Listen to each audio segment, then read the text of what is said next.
కాళేశ్వరాన్ని కూల్చేస్తే BRS ని కూల్చేయవచ్చని కాంగ్రెస్ భావిస్తోంది. కేసీఆర్ ఆనవాళ్లు లేకుండా చేయాలని రేవంత్ రెడ్డి కుట్ర చేస్తున్నారంటూ మాజీ మంత్రి హరీష్ రావు సంచలన వ్యాఖ్యలు చేశారు. ప్రగతి భవన్ ని బాంబులతో పేలుస్తామని గతంలో అన్నారు. ఇప్పుడు రేవంత్ వైఖరి చూస్తుంటే అనేక అనుమానాలు కలుగుతున్నాయన్నారు. ప్రజాక్షేత్రంలో బీఆర్ఎస్ ను పడగొట్టాలంటే ఈ కాళేశ్వరం పడగొట్టాలనేటువంటి ఒక కుటిల ప్రయత్నం రేవంత్ రెడ్డి గారిలో కనబడతా ఉంది. ఇక్కడ రేవంత్ రెడ్డి గారి రెండు మాటలు గుర్తు చేయాల్సిన అవసరం కూడా ఉంది. ఆయన గతంలో ప్రగతి భవన్ను బాంబులు పెట్టి పేల్చేయాలని కూడా మాట్లాడినాడు. అసెంబ్లీలో ఏమన్నాడు, కేసీఆర్ గారి ఆనవాళ్ళు లేకుండా చేస్తాను కూడా అసెంబ్లీలోనే ఒక ముఖ్యమంత్రిగా ఆయన మాట్లాడినాడు.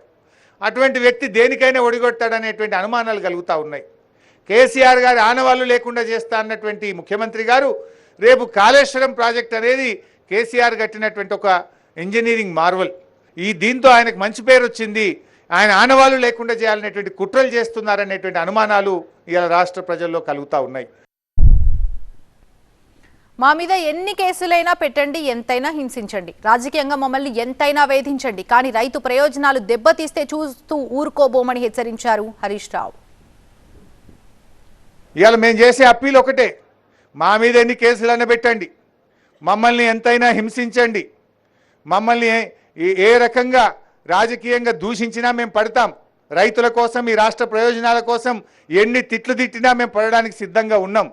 కానీ రైతు ప్రయోజనాలు దెబ్బతీస్తే మాత్రం చూస్తూ ఊరుకోమని ఈ ప్రభుత్వాన్ని మేము హెచ్చరిస్తూ ఉన్నాం.